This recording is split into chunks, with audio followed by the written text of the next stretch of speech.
Welcome to concept platform. तो आज हम लोग बात करेंगे रेडियंस के ऊपर। मेरे ख्याल से काफ़ी लोगों को कन्फ्यूज़न होगा कि अगर हम लोग मेजरमेंट डिग्री में होता ही है तो फिर रेडियंस की ज़रूरत क्या पड़ी, या फिर आप कह सकते हैं कि सिर्फ एक कन्फ्यूजन के कारण लोगों को कितने सारे फार्मूलाज रटने पड़ते हैं या उन्हें समझ में नहीं आता है कि रेडियंस है क्या या क्यों ज़रूरत पड़ गया। पहले हम लोग देखते हैं कि एंगल का ही मेजरमेंट कैसे, जैसे नॉर्मली अगर कहते हैं कि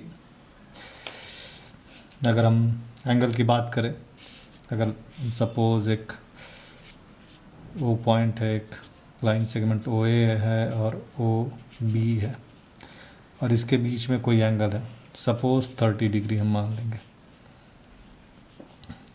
और अगर ये फुल्ली स्ट्रेट हो जाए, बी यहाँ पे आ जाए और ए यहाँ पे आ जाए, तो इट कवर्स 180 डिग्री। और अगर फुल पूरे रोटेशन कर ले तो एक फुल्ली रोटेशन अगर कर लेता है ओ ए और बी भी यहीं पे आ जाता है, तो ये एक कंप्लीट 360 डिग्री होता है। लेकिन अगर सिर्फ ओरिजिन की बात करें, 360 डिग्री ही क्यों? मतलब ये तो जस्ट एक कन्वेंशन माना गया था कि एक ऐसा नंबर जो मोस्ट डिविजिबल हो। अगर आप देखेंगे 360, क्या ये 2 से डिविजिबल है? हाँ। क्या ये 3 से डिविजिबल है? हाँ। क्या ये 4 से डिविजिबल है? हाँ। 5 से? हाँ। 6 से? हाँ। 7 से नहीं होगा, लेकिन 8 से, 9 से, क्योंकि ये कॉमन अप्रोच था हिस्ट्री में। सभी लोग वही था कि अगर हम सर्कल को हाफ में डिवाइड करते हैं तो क्या होता है, नहीं होता है। तो इन सब चीज़ों के कारण जो सबसे मोस्ट पॉसिबल जो नंबर इनको लगा कि अच्छा ये सभी से डिवाइड हो सकता है, तो 360 डिग्री ही मान लिया गया था। तो एक तरीका ये है एंगल्स को देखने का। लेकिन जब बात करें आप हायर साइंस में पहुंचते हैं या हायर मैथमेटिक्स की ओर जाते हैं, तो सभी चीज़ें रेडियन के रूप में डिफाइन होने लगती हैं, जिसका एक नॉर्मल सा फॉर्मूला होता है theta equal to arc by radius. ये थीटा है क्या? Theta is equal to angle inscribed by a circle. तो अगर हम थीटा मतलब अगर हम यूनिट रेडियन की बात करें, मतलब एक रेडियन हम किसे कहते हैं? 1 रेडियन।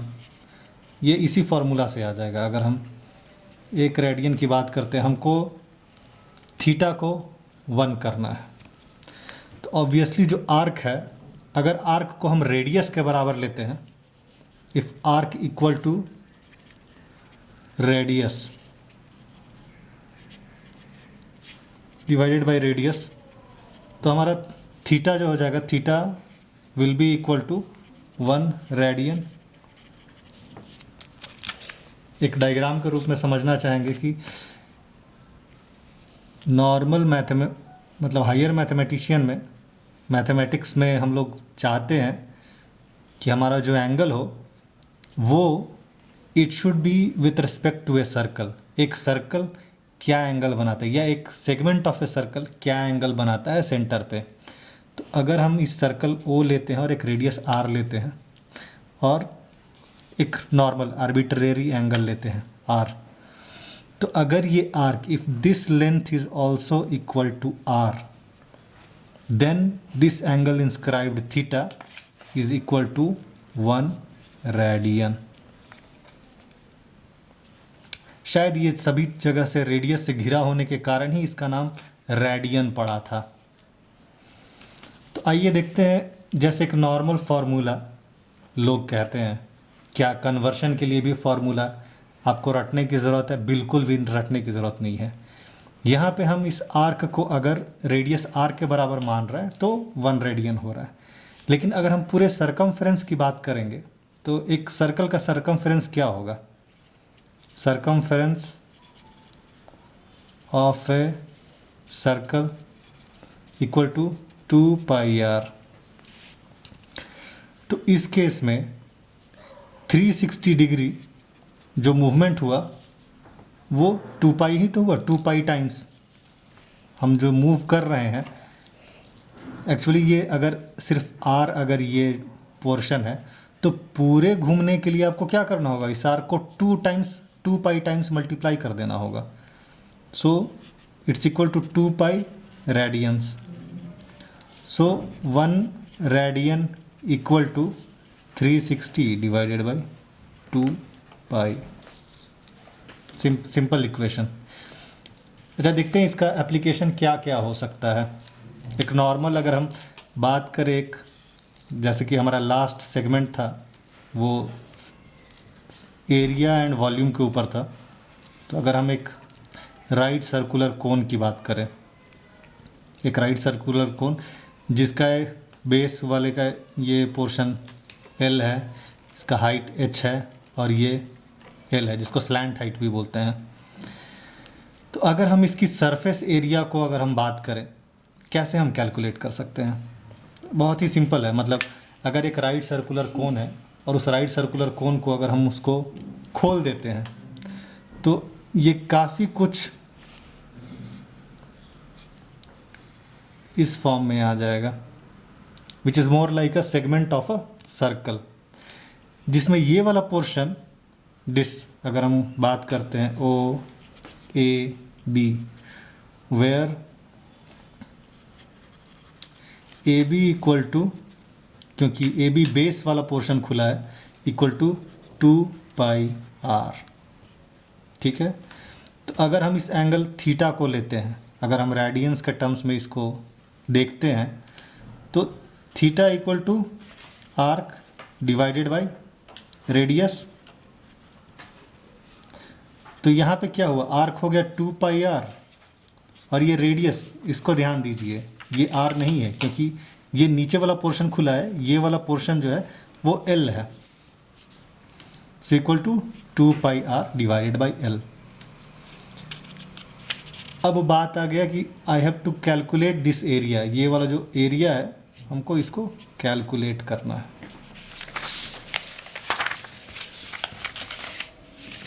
तो जैसा कि हम लोग देखें इसमें,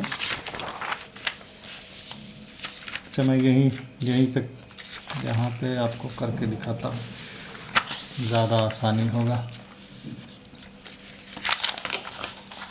अब अगर हम एरिया की बात करते हैं तो एरिया क्या है, it's a portion of a circle, right. तो ये एक्चुअली एरिया क्या हो, एक सर्कल के रेस्पेक्ट में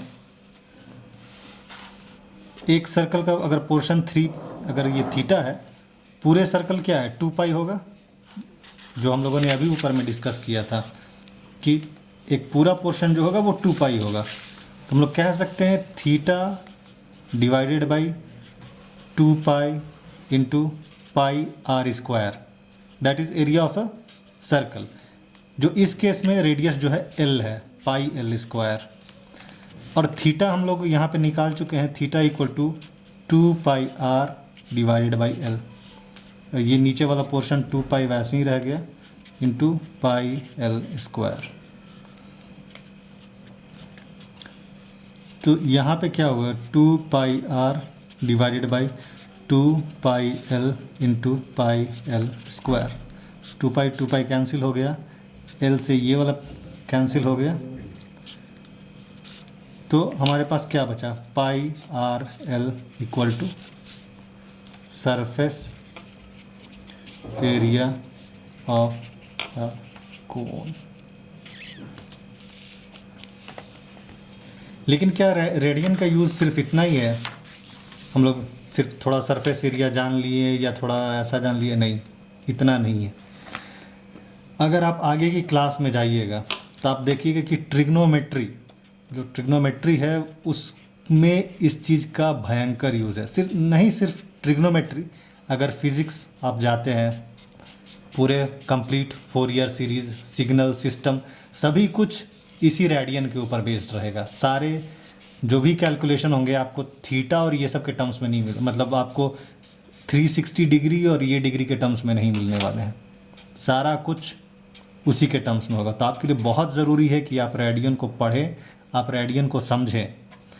अगर हम बात करते हैं सिर्फ एक नॉर्मल ट्रिग्नोमेट्री की, अगर साइन और कोसाइन फंक्शन ऐसे कुछ बात करते हैं, तो वहाँ भी आप देखिएगा कि वहाँ भी एक एक्सिस मान लिया जाएगा, एक वाई एक्सिस मान लिया जाएगा, और यहाँ पर इसके बीच में जो ये रेडियस आर है, यहाँ पे एक एंगल को मान लिया जाएगा थीटा, और यहाँ से एक परपेंडिकुलर ड्रॉप करके, क्योंकि ये कोऑर्डिनेट्स में इसका यूज़ बहुत ज़्यादा होता है, ये कोऑर्डिनेट्स जैसा है। तो अगर ये हाइपोटेन्यूज, मतलब अगर ये रेडियस आर है, तो ये ऑब्वियसली ये कॉस थीटा हो जाएगा, आर कॉस थीटा, और ये वाला पोर्शन जो है वो आर साइन थीटा हो जाएगा। तो इसके थ्रू मतलब आप ट्रिग्नोमेट्री में भी काम कर सकते हैं। कई सारे यूसेज हैं, मतलब पूरे दिन निकल सकता है सिर्फ अगर हम रेडियंस की बात करें। और जब आप यूलर आइडेंटिटी के बारे में पढ़ेंगे, ई पावर आई थीटा या complex number, even complex numbers can be defined in terms of Euler's identity. तो यूसेज बहुत ज़्यादा है और इसमें कुछ रटने वाली बात नहीं है। तो आई होप कि आपको हम लोग का आज का डिस्कशन पसंद आया होगा। प्लीज़ लाइक और सब्सक्राइब करिए और मोटिवेट करिए कि हाँ आपको ये चीज़ पसंद आ रहा है।